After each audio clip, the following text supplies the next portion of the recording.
Can a CIA desk jockey exact vengeance on his wife's killers?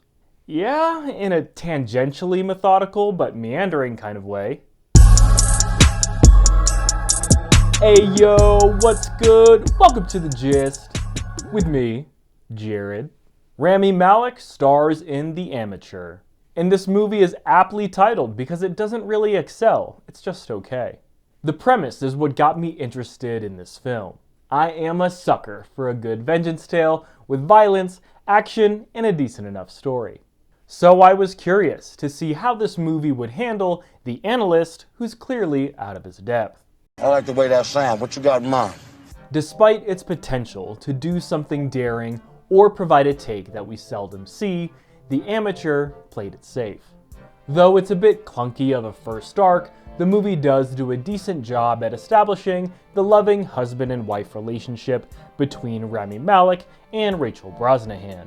You do get the sense that this is some kind of young puppy love where the couple really does care about each other, and by so doing, it's easy to buy into Rami's desire for vengeance. There are moments sprinkled throughout the rest of the film to remind the audience of that connection, but I don't really think most of them were necessary. The movie does do a nice job at setting up Charlie as somebody who's in over his head.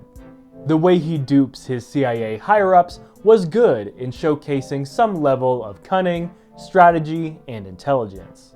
Now from there, you see Charlie go after his wife's killers. And the sequences of scenes in between his inevitable killings aren't that great at being compelling or engaging. Damn you. The Amateur is unfortunately pretty boring, and I think a lot of that is based on the structure of the plot. It's established early on that Charlie easily finds and identifies his wife's killers, and his CIA higher-ups know that information as well. The technological prowess and inconsistency is something I'll bring up later. And then they have this cliché stereotypical discourse to ultimately de-escalate Charlie, because they'll handle it.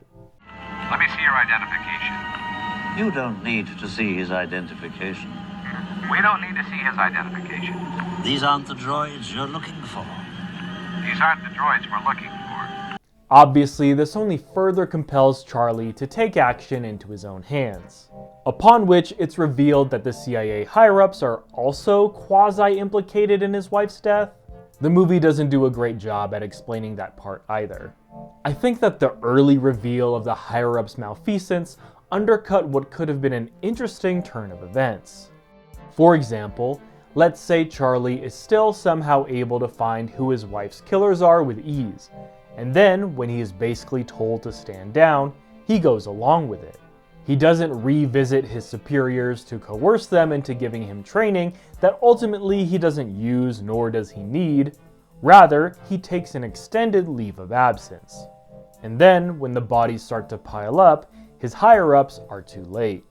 From there, the movie could escalate to an ending, with him proving his superior's involvement in the fraudulent Black Ops unsanctioned missions that ultimately got his wife murdered.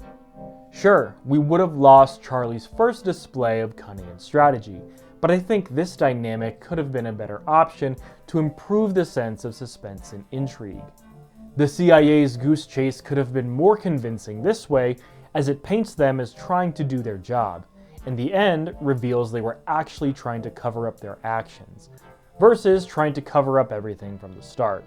Also, Charlie should have been using the facial recognition software that he helped create from the get-go. The film only shows him taking advantage of it at the end, when he could have been using it since the beginning. We got a ping in Rome. He's in London. He just got on a bus in Prague. He practically invented half of our surveillance. Maybe y'all misjudged this individual? Yeah, in the second to last kill, in the final arc of the movie, we see Charlie record a video of himself, to then superimpose on other individuals all around the world.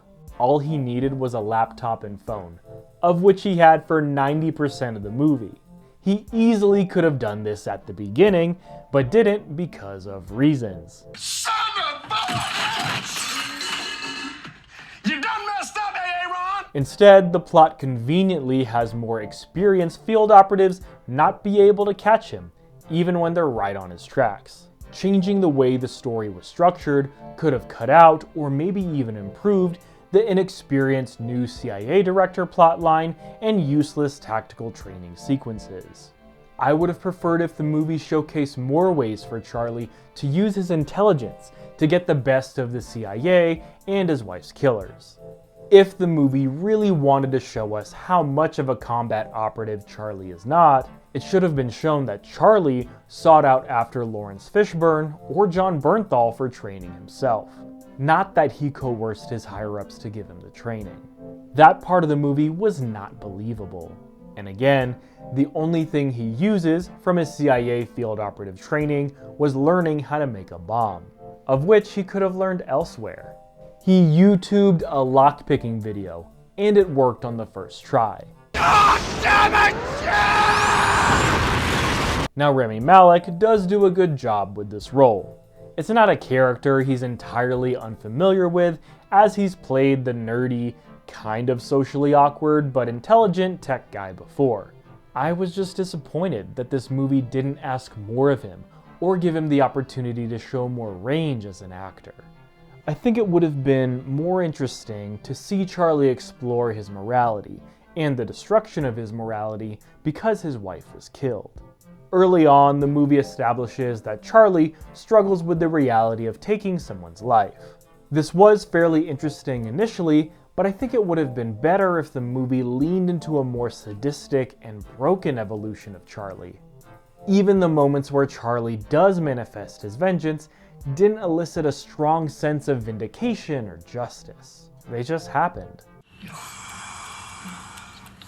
Lawrence Fishburne is good in his role, but then the movie also has John Bernthal, and it really seemed like a wasted opportunity for him to be involved in such a small, cameo-like role that didn't really amount to anything. Outside of that, the acting was hit or miss. Some of the line delivery and dialogue choices were pretty silly.